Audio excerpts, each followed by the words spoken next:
नमस्कार दोस्तों, स्वागत है आपका हमारे चैनल में। दोस्तों, आज हम आपको एक ऐसे रहस्य के बारे में बताएंगे जिन्हें आप नहीं जानते। यह रहस्य जानकर आपको विश्वास नहीं होगा कि ऐसा भी हुआ था। क्या आप जानते हैं कि पांचों पांडवों और द्रौपदी की किस पाप के कारण मृत्यु हुई थी? तो चलिए बिना देरी किए वीडियो प्रारंभ करते हैं। इससे पहले कि आपने हमारे चैनल को लाइक और सब्सक्राइब नहीं किए होंगे तो प्लीज कर दीजिएगा। स्वर्ग के रास्ते में 5 पांडवों में से कब कौन किस पाप के कारण नीचे गिरा और मृत्यु को प्राप्त हुआ? जानिए। महाभारत के युद्ध की समाप्ति के बाद सभी पांडव सशरीर स्वर्ग गए थे। स्वर्ग अर्थात हिमालय के किसी क्षेत्र में जहां इंद्रादि का राज्य था। पांचों पांडव अपना राजपाट राजा परीक्षित को सौंपकर जब स्वर्ग की कठिन यात्रा कर रहे थे, तब इस यात्रा में द्रौपदी भी उनके साथ गई थी। सभी चाहते थे कि हम सशरीर स्वर्ग पहुँचें, परंतु रास्ते में कुछ ऐसा घटा कि एक एक करके पांडव नीचे गिरकर मृत्यु को प्राप्त हो गए। यात्रा के दौरान जब पांडव बद्रीनाथ पहुँचे और वहां से आगे बढ़े तो सरस्वती नदी के उद्गम स्थल पर नदी को पार करना द्रौपदी के लिए कष्टदायक हो गया था। ऐसे समय में भीम ने एक बड़ा सा चट्टान उठाकर नदी के बीच में डाल दिया। द्रौपदी ने इस चट्टान पर चलकर सरस्वती नदी को पार किया था। कहते हैं कि माणा गांव में सरस्वती के उद्गम पर आज भी इस चट्टान को देखा जा सकता है। इसे वर्तमान में भीम पुल कहा जाता है। हालांकि महाभारत की कथा अनुसार पांचों पांडव, द्रौपदी तथा एक कुत्ता आगे चलने लगे। एक जगह द्रौपदी लड़खड़ाकर गिर पड़ी। द्रौपदी को गिरा देख भीम ने युधिष्ठिर से पूछा कि द्रौपदी ने कभी कोई पाप नहीं किया, तो फिर क्या कारण है कि वह नीचे गिर पड़ी? युधिष्ठिर ने कहा, द्रौपदी हम सभी में अर्जुन को अधिक प्रेम करती थी, इसलिए उसके साथ ऐसा हुआ।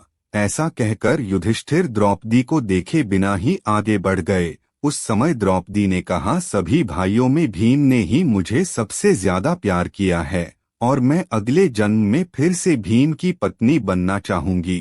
थोड़ी देर बाद सहदेव भी गिर पड़े।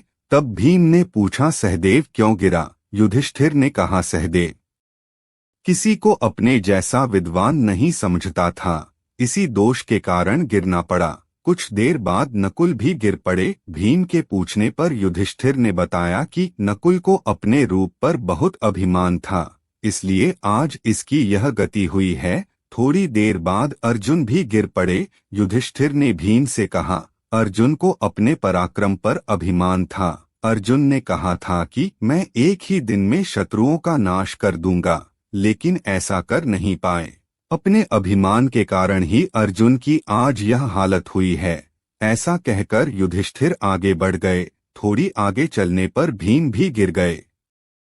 तब भीम ने गिरते वक्त युधिष्ठिर से इसका कारण पूछा तो उन्होंने बताया कि तुम खाते बहुत थे और अपने बल का झूठा प्रदर्शन करते थे, इसलिए तुम्हें आज भूमि पर गिरना पड़ा।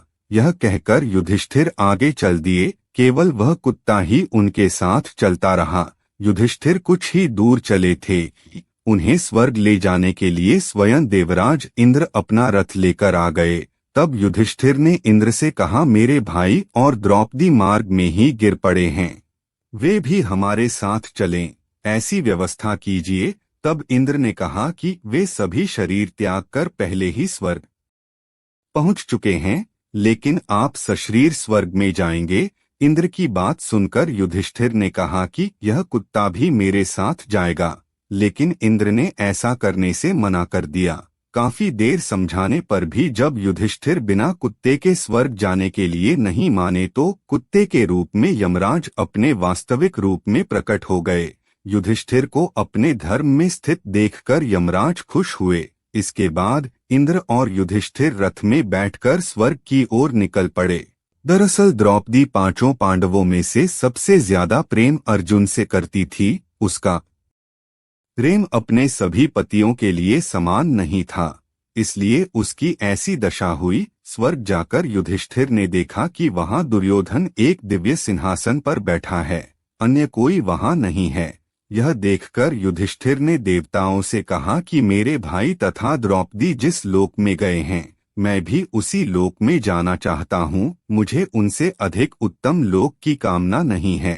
तब देवताओं ने कहा कि यदि आपकी ऐसी ही इच्छा है तो आप इस देवदूत के साथ चले जाइए, यह आपको आपके भाइयों के पास पहुंचा देगा। युधिष्ठिर उस देवदूत के साथ चले गए। देवदूत युधिष्ठिर को ऐसे मार्ग पर ले गया जो बहुत खराब था। उस मार्ग पर घोर अंधकार था, उसके चारों ओर से बदबू आ रही थी, इधर उधर मुर्दे दिखाई दे रहे थे, लोहे की चोंच वाले कौए और गीध मंडरा रहे थे। वह असिपत्र नामक नर्क था। वहां की दुर्गंध से तंग आकर युधिष्ठिर ने देवदूत से पूछा कि हमें इस मार्ग पर और कितनी दूर चलना है और मेरे भाई कहाँ हैं? युधिष्ठिर की बात सुनकर देवदूत बोला कि देवताओं ने कहा था कि जब आप थक जाएं तो आपको लौटा लाऊं। यदि आप थक गए हों तो हम पुनः लौट चलते हैं। युधिष्ठिर ने ऐसा ही करने का निश्चय किया। जब युधिष्ठिर वापस लौटने लगे तो उन्हें दुखी लोगों की आवाज सुनाई दी। वे युधिष्ठिर से कुछ देर वहीं रुकने के लिए कह रहे थे। युधिष्ठिर ने जब उनसे उनका परिचय पूछा तो उन्होंने कर्ण, भीम, अर्जुन, नकुल, सहदेव व द्रौपदी के रूप में अपना परिचय दिया। तब युधिष्ठिर ने उस देवदूत से कहा कि तुम पुनः देवताओं के पास लौट जाओ। मेरे यहाँ रहने से यदि मेरे भाइयों को सुख मिलता है तो मैं इस दुर्गम स्थान पर ही रहूंगा।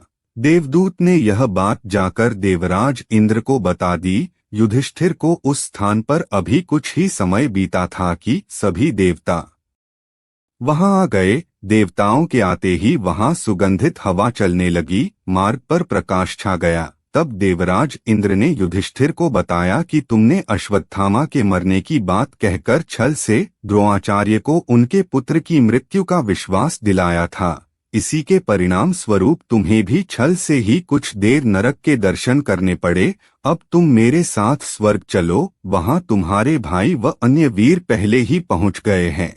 देवराज इंद्र के कहने पर युधिष्ठिर ने देवनदी गंगा में स्नान किया। स्नान करते ही उन्होंने मानव शरीर त्याग करके दिव्य शरीर धारण कर लिया। इसके बाद बहुत से महर्षि उनकी स्तुति करते हुए उन्हें उस स्थान पर ले गए जहां उनके चारों भाई कर्ण, भीम, नकुल, सहदेव और द्रौपदी आदि आनंद पूर्वक विराजमान थे। वह भगवान का परमधाम था। युधिष्ठिर ने वहां भगवान श्री कृष्ण के दर्शन किए। अर्जुन उनकी सेवा कर रहे थे। युधिष्ठिर को आया देख श्री कृष्ण व अर्जुन ने उनका स्वागत किया। युधिष्ठिर ने देखा कि भीम पहले की तरह शरीर धारण किए वायु देवता के पास बैठे थे। कर्ण को सूर्य के समान स्वरूप धारण किए बैठे देखा। नकुल व सहदेव अश्विनी कुमारों के साथ बैठे थे। देवराज इंद्र ने युधिष्ठिर को बताया कि ये जो साक्षात भगवती लक्ष्मी दिखाई दे रही हैं, इनके अंश से ही द्रौपदी का जन्म हुआ था। इसके बाद इंद्र ने महाभारत युद्ध में मारे गए सभी वीरों के बारे में युधिष्ठिर को विस्तार पूर्वक बताया। इस प्रकार युधिष्ठिर अपने भाइयों व अन्य संबंधियों को वहां देखकर बहुत प्रसन्न हुए। दोस्तों, आपको यह जानकारी कैसी लगी? अगर अच्छी लगी तो अपने दोस्तों को जरूर शेयर करिएगा और चैनल पर नए हैं तो प्लीज चैनल को लाइक और सब्सक्राइब नहीं किए होंगे तो प्लीज कर दीजिएगा। हम आपके लिए इसी प्रकार के नए वीडियो लाते रहेंगे। तो मिलते हैं इसी प्रकार के अगले नए वीडियो में। तब तक के लिए जय हिंद, वंदे मातरम।